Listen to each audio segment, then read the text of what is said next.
परमेश्वर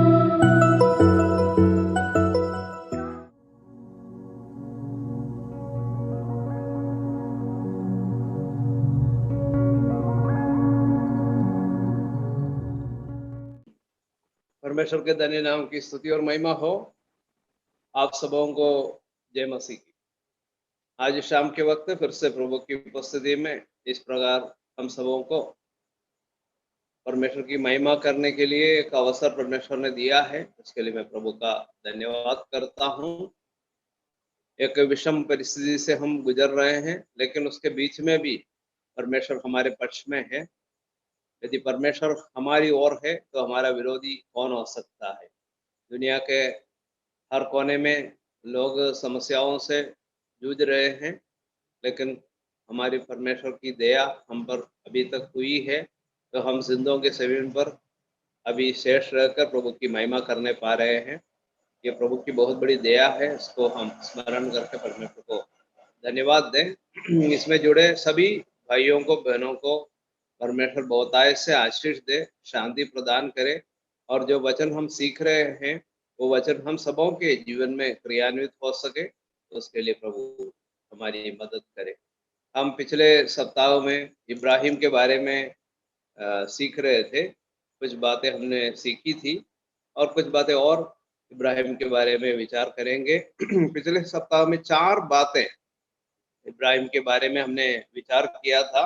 पहली बात, परमेश्वर ने जैसा कहा वैसे ही इब्राहिम ने कार्य किया। परमेश्वर ने कहा अपने कुटुंबियों को, अपने देश को, अपने परिवार के लोगों को छोड़कर उस देश को जा जो मैं तुझे दिखाऊंगा। जैसे परमेश्वर ने कहा वैसे ही उसने किया। प्रभु ने कहा छोड़ो, इब्राहिम ने छोड़ दिया। प्रभु ने कहा जाओ, और इब्राहिम जाने लगा। तो हम इस प्रकार इब्राहिम के बारे में विचार किया। इब्राहिम परमेश्वर की आज्ञा पर चलने वाला व्यक्ति था। दूसरी बात है, इब्राहिम आशीष का मूल बन गया। वो एक आशीष का मूल बन गया और आशीष का जरिया भी बन गया।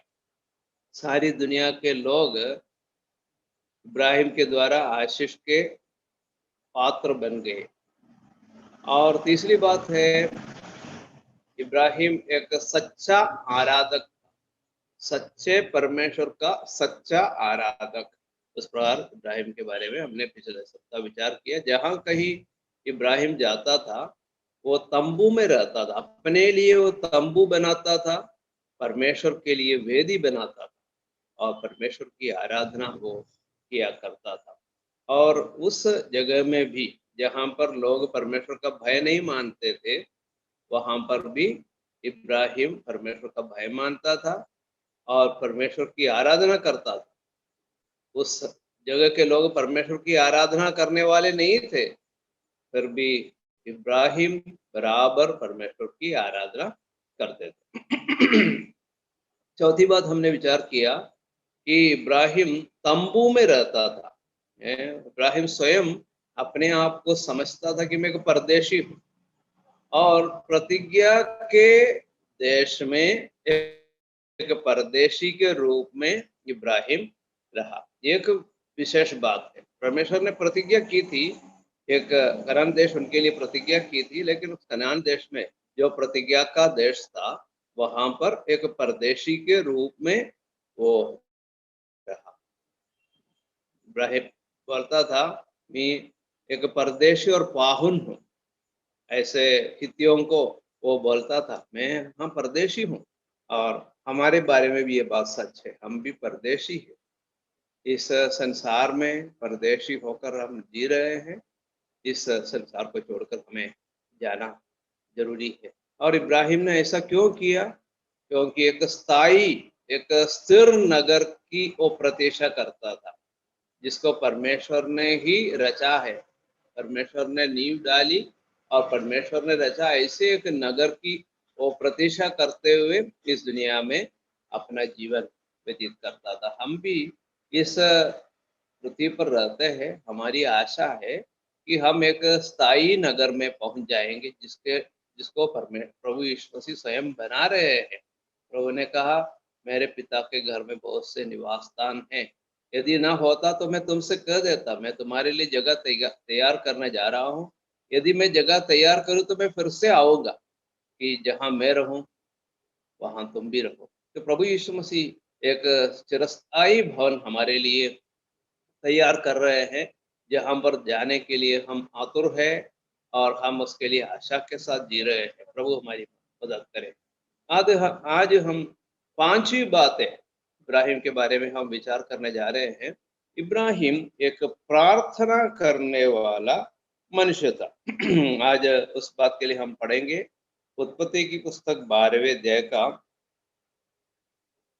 8वां पद पढ़ेंगे, 12 का 8।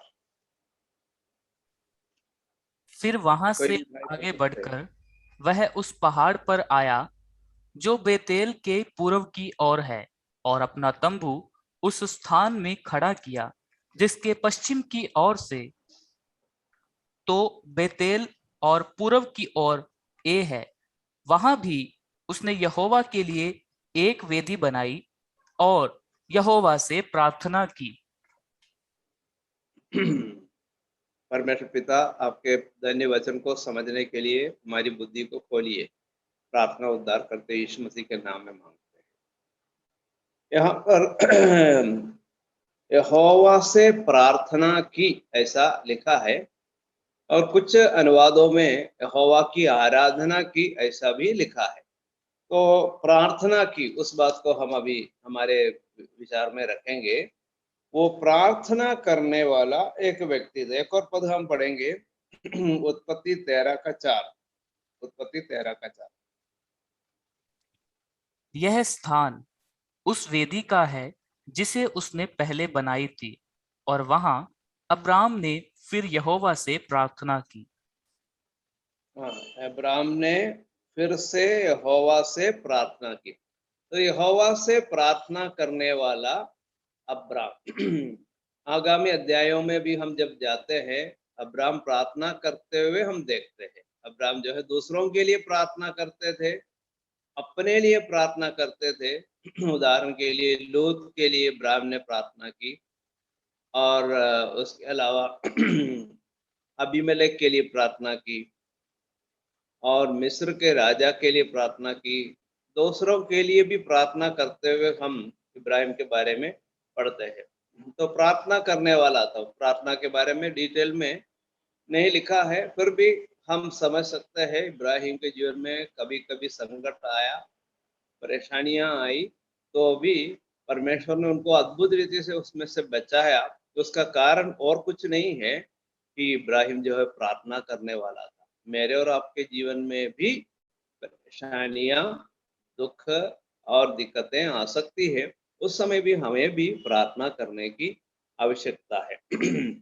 इसलिए परमेश्वर से प्रार्थना करते हुए इब्राहिम को हम देखते हैं। तो उसके बारे में बड़े विस्तार से हमें विचार करने की अभी आवश्यकता नहीं है।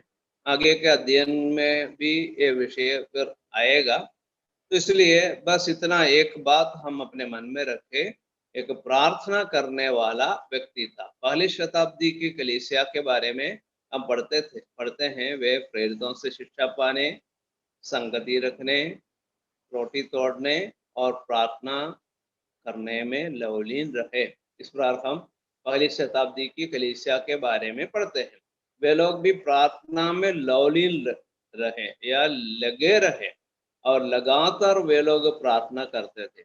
ये बात जो है प्रभु यीशु मसीह में हम देखते हैं। यीशु मसीह भी बहुत प्रार्थना करता था। बड़े सवेरे उठकर यीशु मसीह प्रार्थना करता था।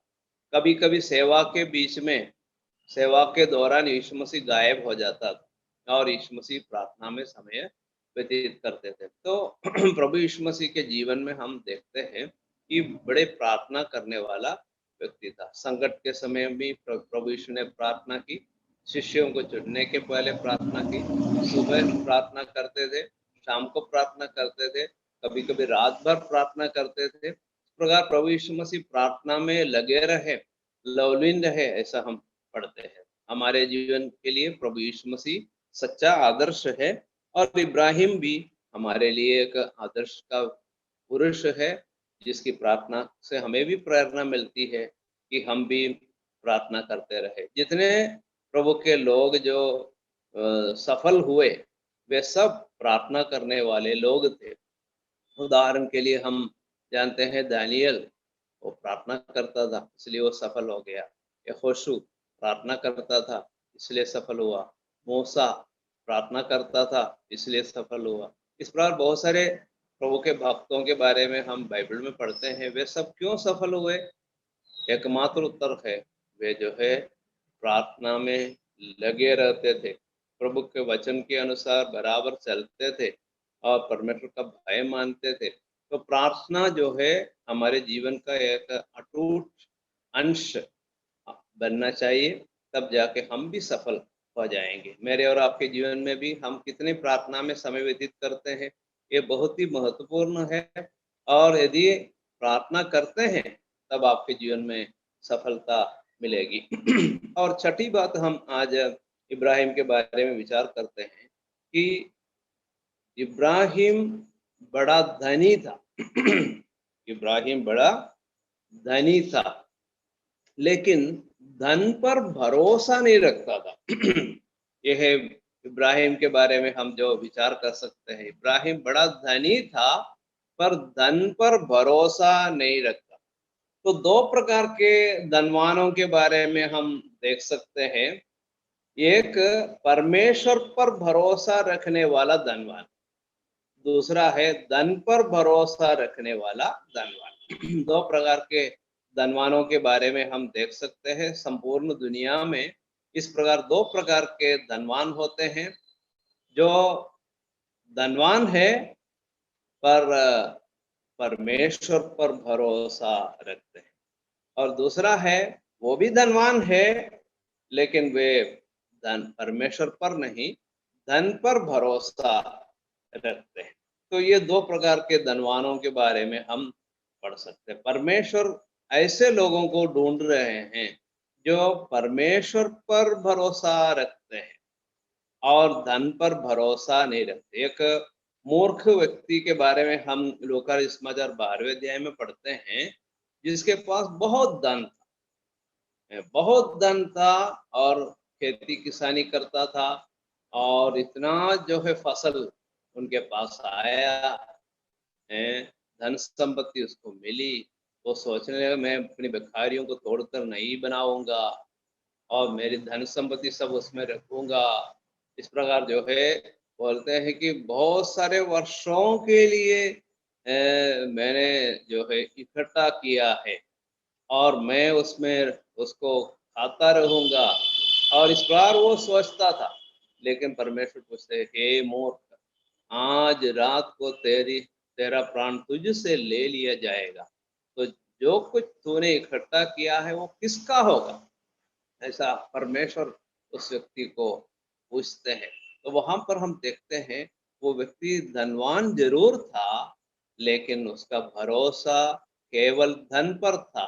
तो परमेश्वर का वचन इस पर दो प्रकार के धनवानों को हमारे सम्मुख पेश करते हैं। ठीक है, और उसके संबंध में हम कुछ बातें और विचार करने जा रहे हैं।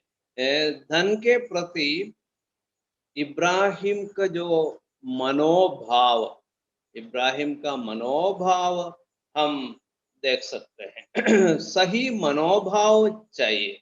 हमें रुपये पैसे की आवश्यकता है। धन आपका दास हो सकते हैं, आप धन का दास कभी नहीं बनना। तो पैसा एक अच्छा सेवक का काम आ सकता है, और वो पैसा एक क्रूर मास्टर भी बन सकता है, क्रूर स्वामी भी बन सकता है। तो इसलिए हम याद रखें कि पैसे के साथ हमारा सही संबंध की आवश्यकता है। सही रीति से उसके साथ हमारा व्यवहार होने की आवश्यकता है। तो एक दो उदाहरण हम अभी देख लेते हैं। तो उत्पत्ति की पुस्तक से ही हम पढ़ेंगे 14वें अध्याय का 21 से 23 तक पढ़े। 14 का 21 से 23 तक। तब सदोम के राजा ने अब्राहम से कहा, प्राणियों को तो मुझे दे और धन को अपने पास रख। अब्राहम ने सदोम के राजा से कहा, परम प्रधान ईश्वर यहोवा, जो आकाश और पृथ्वी का अधिकारी है, उसकी मैं यह शपथ खाता हूं कि जो कुछ तेरा है उसमें से ना तो मैं एक सूत और ना जुती का बंधन, ना कोई और वस्तु लूंगा, कि तू ऐसा न कहने पाए कि अब्राहम मेरे ही कारण धनी हुआ। देखो यहाँ पर इब्राहिम के जो मनोभाव को हम देख सकते हैं। इब्राहिम क्या बोल रहे हैं? इब्राहिम को बहुत अच्छा अवसर मिल गया, पैसा कमाने का, रुपए कमाने का बहुत अच्छा अवसर मिल गया। क्योंकि यहाँ पर 14वें अध्याय आप बाद में पढ़ के देख लीजिए, लड़ाई लड़ने के लिए इब्राहिम गया, कारण और कुछ नहीं था। उनका भतीजा और भतीजा के परिवार के लोग और धन संपत्ति सब जो है राजा लोग जो है लेकर चले गए हैं। उनको बंदी बनाया और उनका धन पूरा पूरा लूट कर वो लोग चले गए। और उनको वापस लाने के लिए इब्राहिम चला जाता है। और इब्राहिम के पास 318 ऐसे शिक्षित लोग थे जो लड़ाई करना जानता था, तलवार चलाना आता था उनको। और वे लोग चले गए और सबके सब वापस लाए। और ये देखकर जो है सदोम का राजा बोल रहे हैं, प्राणों हाँ लिखा, सदोम का राजा ने क्या कहा? इब्राहिम से कहा, प्राणियों को तो मुझे दे और धन को अपने पास रख। धन अपने पास रख इब्राहिम, अब ये धन तुम्हारे पास रहे, केवल प्राणियों को मुझे देना है। तो एक अच्छा अवसर इब्राहिम के जीवन में आ गया, एकदम धनवान बनने का एक अवसर मिल गया। और धनवान बनने के लिए इब्राहिम कोशिश तो नहीं कर रहे थे, अपने आप आ गया एक अवसर।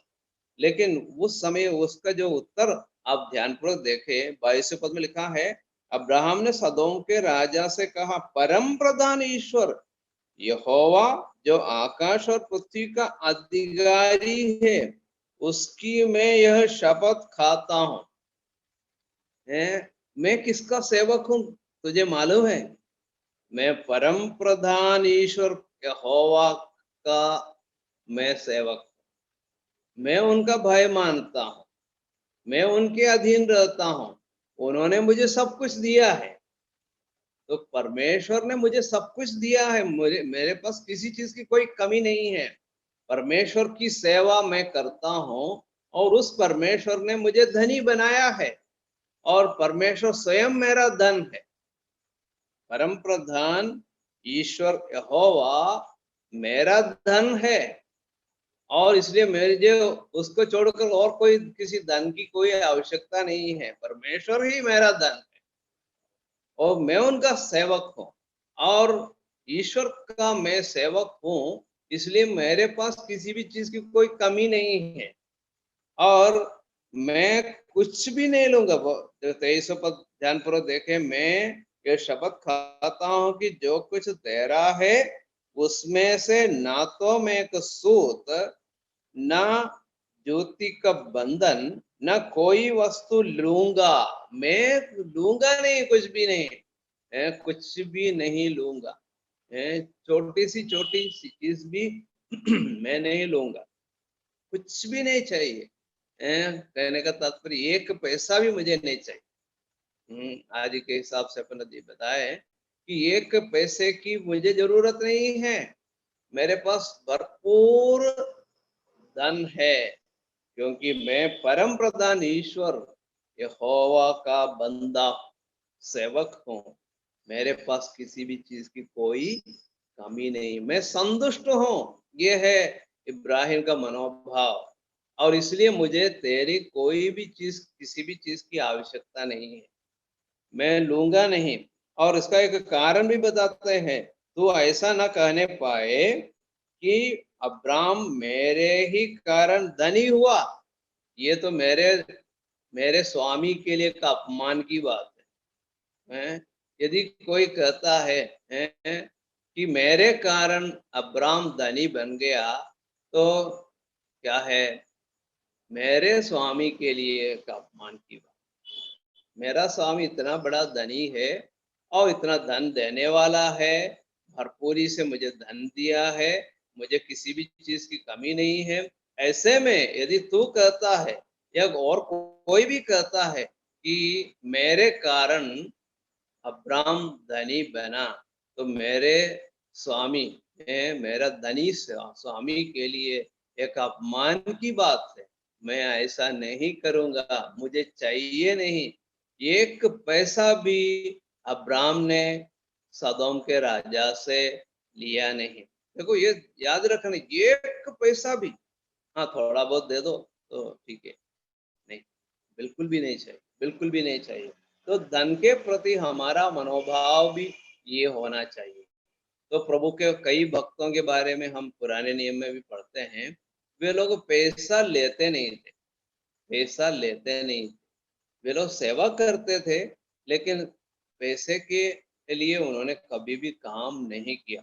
एक अच्छा उदाहरण हम देख सकते हैं इसके साथ साथ मिला के, दूसरा राजा अध्याय 5, दूसरा राजा अध्याय 5 का 15 और 16 दो पदों को आप लोग सब लोग उसको निकालिए और वहां पर आप ध्यानपूर्वक देखें कि वहां एलीशा के बारे में हम पढ़ते हैं। एलीशा के मनोभाव को आप देख सकते हैं, रुपये पैसे के या धन के प्रति उनका क्या मनोभाव था।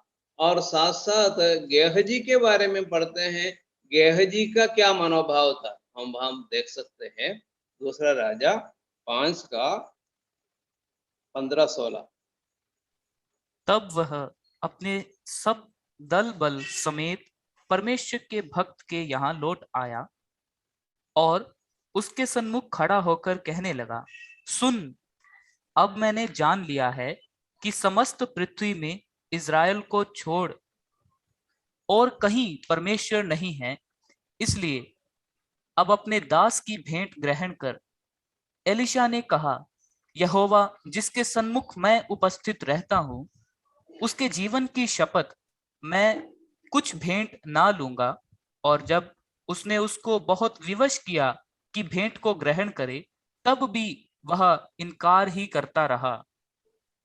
देखो यहाँ पर हमें सीखने की आवश्यकता। 16 पद बहुत ध्यानपूर्वक देख लीजिए। एलीशा ने कहा, यहोवा जिसके सम्मुख में उपस्थित रहता हूँ, यहोवा जिसके सम्मुख में उपस्थित रहता हूँ, मैं किसकी सेवा करता हूँ। जैसे इब्राहिम ने कहा, मैं किसका सेवक हूँ, तुझे मालूम होना चाहिए मैं किसका सेवक हूँ। यहोवा जिसके सन्मुख में उपस्थित रहता, मैं यहोवा का सेवक हूँ। नामान से एलीशा बोल रहा है, क्या बोल रहा है, मैं यहोवा का सेवक हूँ, मैं यहोवा के सन्मुख उपस्थित रहता हूँ। दाऊद क्या कहता है भजन संहिता 23 का 1 में, यहोवा मेरा चरवाहा है, मुझे कुछ घटी नहीं है, मुझे कुछ घटी नहीं है, क्योंकि यहोवा मेरा चरवाहा है और यहोवा का मैं सेवक हूँ। यहाँ एलीशा बोल रहे हैं और क्या उत्तर दे रहे हैं, उसके जीवन की शपथ, मैं कुछ भेंट ना लूंगा, मैं कुछ भेंट ना लूंगा। फिर उसने विवश किया, जब उसने उसको बहुत विवश किया, नामान ने बहुत विवश किया, कई बार उनको समझाया, ले लो ले लो ले लो, हैं तो इतना बड़ा प्रभु का दास है, तुझे पैसे की आवश्यकता है, रख लो, हैं मैं अपने मन से दे रहा हूँ, मैं अपनी इच्छा से दे रहा हूँ, ले लीजिए। ऐसा बोला तो भी उसने क्या कहा, है बहुत विवश किया की भेंट को ग्रहण करे, तब भी वह इनकार ही करता रहा, मतलब एक बार भी, हाँ ठीक है, हाँ थोड़ा बहुत लूंगा, मैंने कहा चाहिए नहीं, मुझे बिल्कुल भी नहीं चाहिए, क्योंकि मैं यहोवा का सेवक हूँ, मेरे पास बहुत है, उस परमेश्वर मेरा धन है। जैसे पहले हमने विचार किया, इब्राहिम बोल रहा परमेश्वर मेरा धन है, और उसकी उपस्थिति में मैं बना रहता हूँ, उसके पास किसी भी चीज की कोई कमी नहीं है, वो किसी का कर्जदार नहीं है, वो समय समय पर मुझे प्रदान करेगा, मुझे किसी प्रकार की चिंता नहीं है। और इस प्रकार उसने समझाया। जबकि गेहजी को आप देख लीजिए, उसी अध्याय में देखते हैं, दूसरे अध्याय के सॉरी 5वें अध्याय के 20 और 21 हम पढ़ के सुनेंगे, ध्यानपूर्वक देखना। हाँ पढ़िए 20। कि परमेश्वर के भक्त एलिशा का सेवक गेहजी सोचने लगा, मेरे स्वामी ने तो उस अरामी नामक नामान को छोड़ उस नाम अरामी नामान को ऐसे ही छोड़ दिया है कि जो वह ले आया था उसको उसने ना लिया, परंतु यहोवा के जीवन की शपथ, मैं उसके पीछे दौड़कर उससे कुछ ना कुछ ले लूंगा। तब गेहजी नामक नामान के पीछे दौड़ा, और नामान किसी को अपने पीछे दौड़ता हुआ देखकर उससे मिलने को रथ से उतर पड़ा और पूछा, सब कुशल क्षेम तो है?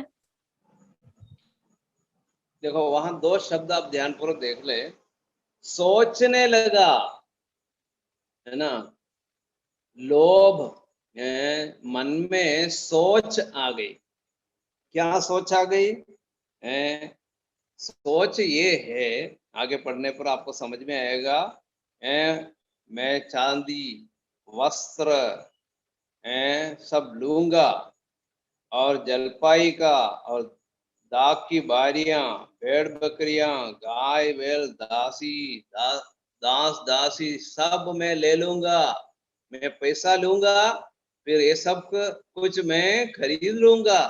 उनके मन में ये सोच आ गई, अभी अच्छा मौका है, क्या है, पैसा रुपए कमाने का, और कमाने के बाद मैं क्या करूंगा, मैं जो है भेड़ बकरियों को खरीदूंगा, दास दासी को खरीदूंगा, और दाख की बारियां, जलपाई की बारियां मैं खरीदूंगा। ये सोच रहा था वो। तो पहले सोच में आता है, लोभ पहले सोच में आता है। फिर क्या हमने क्या देखा, दौड़ा, है, पहले सोच, फिर दौड़, है। 22वां पद हम पढ़ेंगे, 22वां पद। उसने कहा, हाँ सब कुशल है, परंतु मेरे स्वामी ने मुझे यह कहने को भेजा है कि एप्रेम के पहाड़ी देश से भविष्यद्वक्ताओं के चेलों में से 2 जवान मेरे यहाँ अभी आए हैं, इसलिए उनके लिए एक किक्कार चांदी और 2 जोड़े वस्त्र दे। अभी कहा, अगला शब्द है कहा। पहला शब्द है सोचा, फिर दौड़ा, फिर कहा। क्या कहा? झूठ, सच नहीं था, झूठ कहा। और फिर गेहजी ने सब कुछ अपनाया, 2 किक्कार चांदी भी मिल गया, 2 जड़ा वस्त्र भी मिल गया। फिर एलिशा के पास आया, तब पूछा तू कहाँ गया था? कहीं नहीं गया। क्या बोल रहे? कहीं नहीं गया। तो हम देखते हैं कि फिर उस आगे चलकर वो झूठ ही बोलने लगे। देखो, गलत सोच मन में आया और वो दौड़ने लगा, फिर वो कहने लगा, बहुत सारी बातें हम वहां पर देख सकते हैं। ये सब उसके दिल में आया, उसके जीवन में जो है पाप आ गया, साथ साथ कोड़ भी मिल गया। उसके फलस्वरूप उसको कोड़ मिल गया, कोड़ी बन गया, जिंदगी भर वो एक कोड़ी बना रहा। और न केवल वो, उसके वंशज भी, आगे की पीढ़ी भी कोढ़ी बन गए, तो हम समझ सकते हैं कि रुपये का लोभ जो है सारी बुराइयों की जड़ है। वो बात हम प्रभु के वचन में देख सकते हैं। हम पढ़ेंगे पहला तीमुथियुस अध्याय 6 से, पहला तीमुथियुस अध्याय 6 उसका 6 से 11 तक के पदों को पढ़ेंगे। पहला तीमुथियुस अध्याय 6 उसका 6वें पद से 11वें पद तक पढ़ेंगे। पर संतोष सहित भक्ति बड़ी कमाई है, क्योंकि ना हम जगत में कुछ लाए हैं और ना कुछ ले जा सकते हैं। यदि हमारे पास खाने और पहनने को हो तो इन्हीं पर संतोष करना चाहिए। पर जो धनी होना चाहते हैं वे ऐसी परीक्षा और फंदे और बहुत सी व्यर्थ और हानिकारक लालसाओं में फंसते हैं, जो मनुष्यों को बिगाड़ देती है और विनाश के समुद्र में डुबा देती है। क्योंकि रुपयों का लोभ सब प्रकार की बुराइयों की जड़ है, जिसे प्राप्त करने का प्रयत्न करते हुए बहुतों ने विश्वास से भटक कर अपने आप को नाना प्रकार के दुखों से छलनी बना लिया है। धन्यवाद भाई। तो यहाँ पर हम क्या देखते हैं? यहाँ पर ध्यानपूर्वक देखें, 9वें पद से आगे पढ़ेंगे। पर जो धनी होना चाहते हैं उसके जीवन में क्या क्या होता है? परीक्षा, परीक्षा, ऐसी परीक्षा और फंदे और बहुतेरे व्यर्थ और हानिकारक लालसाओं में फंसते हैं। परीक्षा में फंसता है, परीक्षा में फंसता है। जो धनी बनना चाहता है वो जो है परीक्षा में फंसता है, फिर फंदे में फंसता है और बहुतेरे लालसाओं में फंसता है, हानिकारक लालसाओं में फंसते हैं और उसको बिगाड़ देते हैं। लिखा है जो मनुष्यों को बिगाड़ देती है। फिर लिखा है विनाश के समुद्र में डुबा देती है, विनाश के समुद्र में डुबा देती है। क्योंकि रुपये का लोभ सब प्रकार की बुराइयों की जड़ है। फिर आगे लिखा है जिसे प्राप्त करने का प्रयत्न करते हुए कितनों ने विश्वास से भटक कर अपने आप को नाना प्रकार के दुखों से छलनी बना लिया है। तो बुराइयों की जड़ है, विश्वास से भटक जाते हैं, अपने आप को नाने प्रकार के दुखों से छलनी बना लेता है। देखो, किसी प्रकार के फायदा नहीं है, रुपये का लोभ से किसी प्रकार के फायदा नहीं है, वरन वो व्यक्ति बिगड़ जाता है, बिगड़ जाता है। इसलिए पौलुस तीमुथियुस से क्या कहते हैं? उसका 6वें अध्याय के 11वें पद में कहते हैं, पर हे परमेश्वर के जन, तो इन बातों से भाग, तो इन बातों से भाग। वो भागना शब्द जो है बहुत ही महत्वपूर्ण एक पद है। छोड़ के भागना है। इन बातों से भागने का अर्थ है छोड़ के भागना है। मूसा के हाथ में एक छड़ी थी। छड़ी बहुत ही उपयोगी है एक चरवाहे के लिए, लेकिन आपको मालूम है छड़ी नीचे डालने पर क्या हो गया? सांप बन गई। रुका क्या? क्या मूसा वहां रुका? नहीं नहीं, मूसा भागा, बहुत तेजी से भागा। क्या किसी ने कहा था क्या भागने के लिए? मूसा भाग भाग, ऐसा किसी ने कहा था? नहीं। मूसा को समझ में आया यहाँ खड़े रहना खतरे की बात है, वो भागने लगा। तो इसी प्रकार रुपये के लोभ जो है आपके और मेरे जीवन को क्या करेगा? पूर्ण रीति से तहस नहस करेगा, खत्म कर देगा। रुकना नहीं, छोड़ो, भागो। आप, तुम्हारी छड़ी थी, बहुत ही उपयोगी छड़ी थी, हैं? अरे मैं उस छड़ी को कैसे छोड़ूं? नहीं, छड़ी अब क्या बन गया? सांप बन गया। तो इसलिए इसको छोड़ना ही अच्छा है। छोड़कर भागा। फिर प्रभु ने बुलाया, आजा आजा आजा। हैं? भागना नहीं, उसके पूंछ को पकड़ लो, फिर वो छड़ी बन गई। ठीक है प्रिय भाइयों और बहनों, हम भागने का अर्थ समझ सकते हैं। हम हमारे जीवन में बहुत ज़रूरी है। इब्राहिम के मनोभावना को हम देखें, इब्राहिम ने परमेश्वर पर भरोसा रखा, इसलिए उसको इन चीज़ों की कोई आवश्यकता नहीं। हमारे लिए भी पर नए नियम में बहुत सारे उपदेश हैं। इब्रानी के पत्र 13 का 5 पढ़ के देख लीजिए। एक सुपरिचित पद है, इब्रानी के पत्र 13 का 5, इब्रानियों 13:5। तुम्हारा स्वभाव लोभ रहित हो और जो तुम्हारे पास है उसी पर संतोष करो, क्योंकि उसने आप ही कहा है, मैं तुझे कभी ना छोड़ूंगा और ना कभी त्यागूंगा। ये प्रभु की प्रतिज्ञा है, मैं तुझे कभी न छोड़ूंगा, न कभी तुझे त्यागूंगा। लेकिन उसके पहले क्या बताया है? तुम्हारा स्वभाव लोभ रहित हो, जो तुम्हारे पास है उसी पर संतोष करो। हैं? एक संतुष्टि का जीवन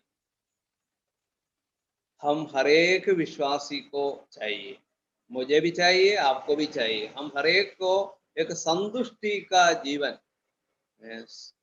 संतुष्टि का जीवन की आवश्यकता है। प्रभु कहता है, मैं तुझे कभी नहीं छोड़ूंगा, न कभी तुझे त्यागूंगा। मैं हूँ, मैं तुझे नहीं छोड़ूंगा। है ना? हमने देखा इब्राहिम क्या बोल रहे हैं? मैं कौन हूँ? परम प्रधान परमेश्वर यहोवा का हूँ मैं उसका सेवक हूँ। एलीशा क्या बोल रहे हैं? मैं यहोवा के सन्मुख उपस्थित रहता हूँ, वो मेरा धन है और उसने मुझे सब कुछ दिया है, मैं संतुष्ट हूँ। जबकि एलीशा के जीवन को आप देखो, एलीशा के पास भी इतना रुपये पैसे नहीं थे। एलीशा के शिष्यों के पास भी बहुत सारे पैसे नहीं थे, लेकिन वो संतुष्ट था। इसलिए बार बार उनको बताने के बावजूद भी, विवश करने के बावजूद भी कह रहे हैं, नहीं नहीं चाहिए, मैं भेंट ग्रहण नहीं करूंगा। बार बार एलीशा बोल रहे हैं, क्योंकि जो उसके पास था उससे संतुष्ट था, संतुष्ट था। मेरे और आपके व्यक्तिगत जीवन में और पारिवारिक जीवन में ये बात जरूरी है। इब्रानी के पत्र 13 का 4 पढ़ के देख लीजिए, वो हम पारिवारिक जीवन के बारे में बताया गया है। 4 पढ़िए, 13 का 4। विवाह सब में आदर की बात समझी जाए और विवाह बिछोना निष्कलंक रहे, क्योंकि परमेश्वर व्यभिचार और परिस्थिगामियों का न्याय करेगा।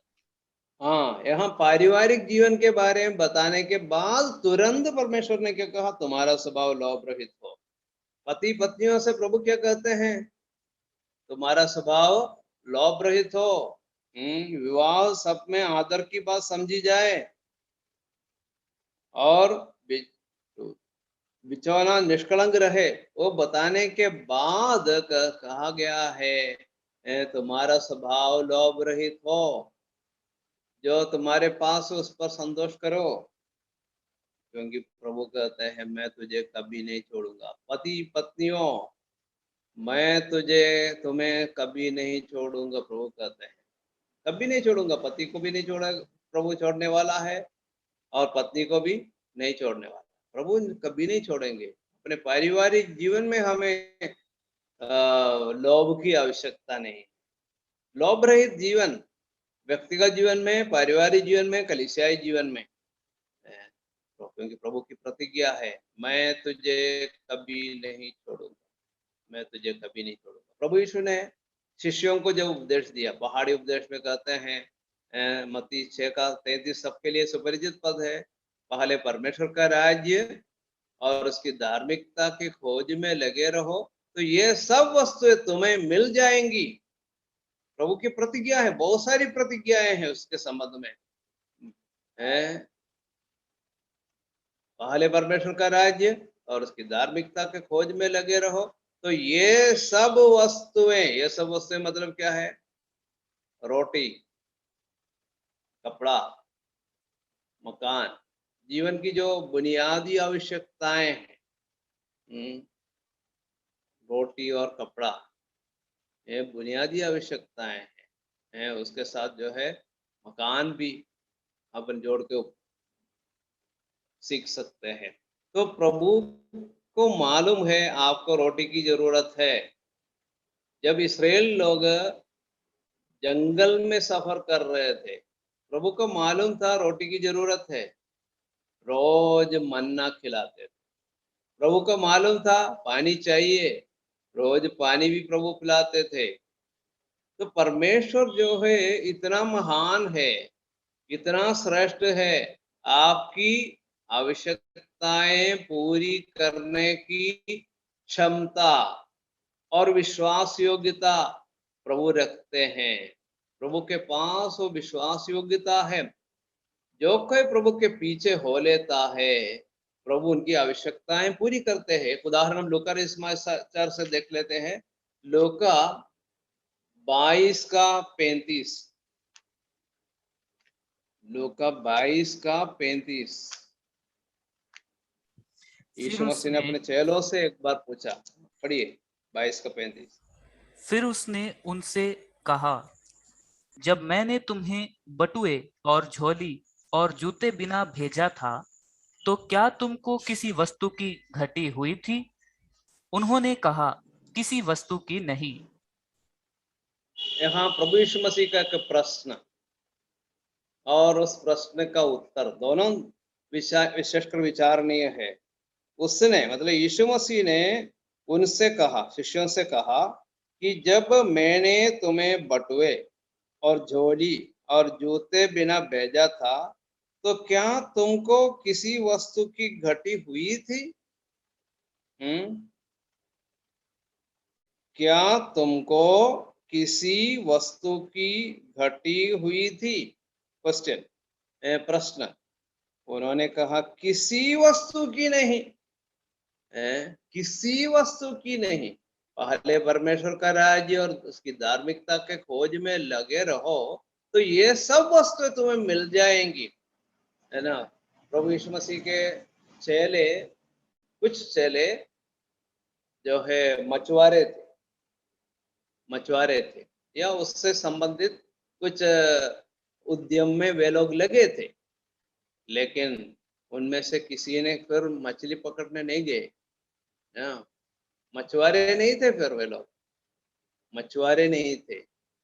वे लोग जो है धंधा काम के लिए कभी गए नहीं, केवल प्रभु यीशु मसीह के साथ रहे। केवल एक ही काम था उनको, जहाँ कहीं यीशु मसीह जाते थे वहां वे भी जाते थे, और उनको किसी चीज की कोई कमी नहीं हुई। शिष्य बोल रहे, उसका उत्तर उन्होंने कहा किसी वस्तु की नहीं, कोई घटी हमें नहीं हुई। प्रभु आपके साथ हम रहे, किसी चीज की कोई कमी नहीं हुई। तो इस शिष्यों की गवाही काफी। यदि आप प्रभु यीशु मसीह पर विश्वास करते हैं या प्रभु यीशु मसीह की सेवा करते हैं, पूर्णकालीन सेवा करने वाले प्रभु के दास लोग भी मेरी आवाज को सुन रहे हैं, और आपने इस बात को अनुभव किया है, मैंने भी अनुभव किया है। मैं तो पिछले 35 सालों से 36 सालों से इस बात को अनुभव कर रहा हूँ। प्रभु यीशु मसीह की सेवा के लिए निकल पड़े, प्रभु ने बुलाया और प्रभु के लिए मैं अपने आप को समर्पित किया। ये सब प्रभु के अनुग्रह से हुआ, मेरी अपनी योग्यता से नहीं। लेकिन मैंने अनुभव किया है कि मेरी आवश्यकताओं को प्रभु ने भरपूरी से प्रदान की है। मैं पैसे के लिए प्रभु की सेवा के लिए अलग नहीं हुए, मुझे पैसा मिल जाएगा, रुपये मिल जाएगा, ये सोचकर नहीं। लेकिन प्रभु ने किसी प्रकार की कमी होने नहीं दिया। ये प्रभु की बड़ी विश्वास योग्यता है। हमारा बुलाने वाला प्रभु विश्वास योग्य है, ये बात हम समझकर उसके पीछे चले जाएं। प्रभु हमारी मदद करे। हम एक पद मत्ती समाचार से पढ़ेंगे, मत्ती अध्याय 6 से 6 का 24 पढ़ के देख लीजिए क्या लिखा है।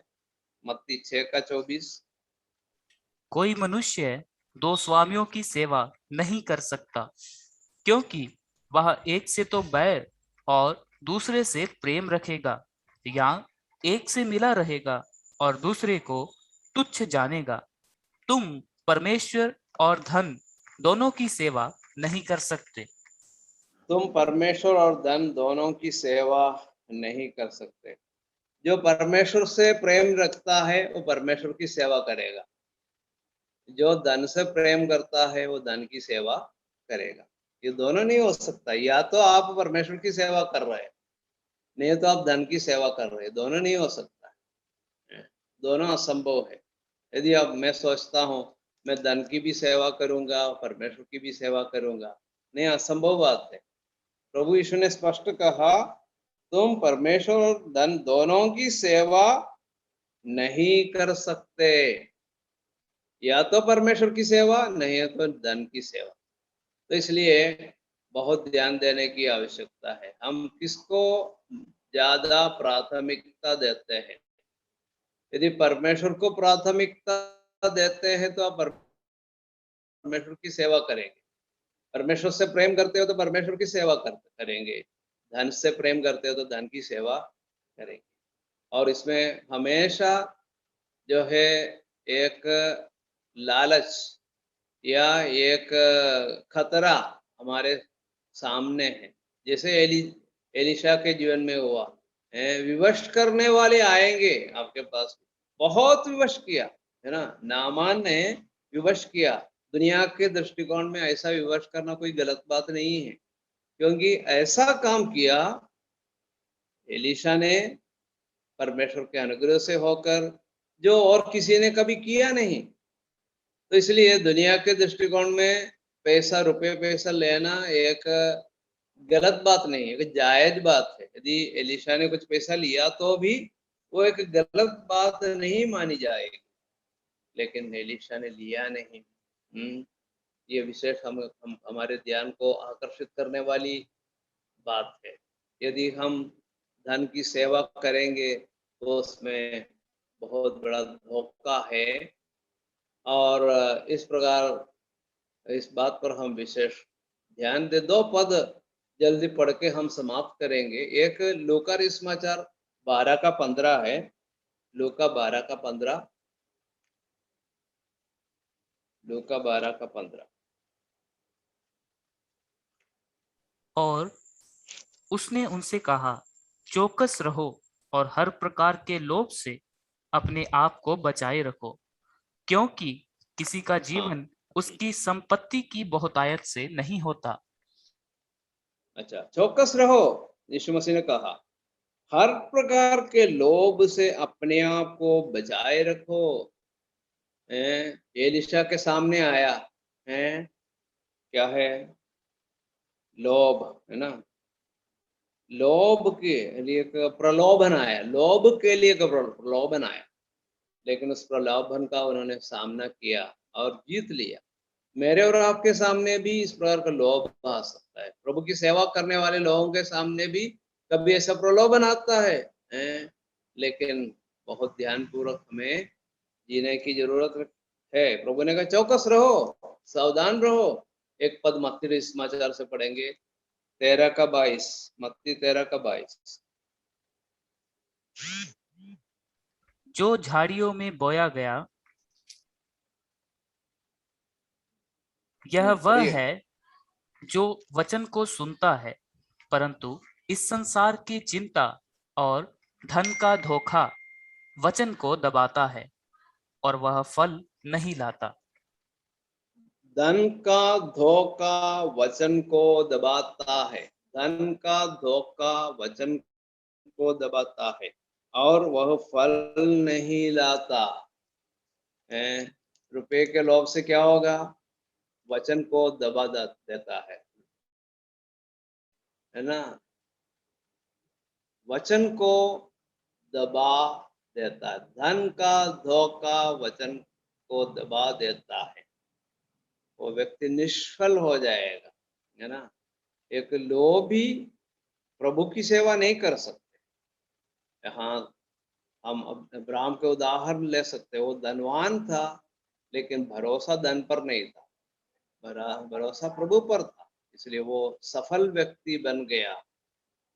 इस प्रकार इसलिए इब्राहिम जैसे हम भी धन भले हमारे जीवन में आ जाए तो लेकिन भरोसा धन पर ना रखें, प्रभु पर रखें। हमेशा प्रभु पर भरोसा रखते हुए हम अपना श्रेष्ठ जीवन व्यतीत करें।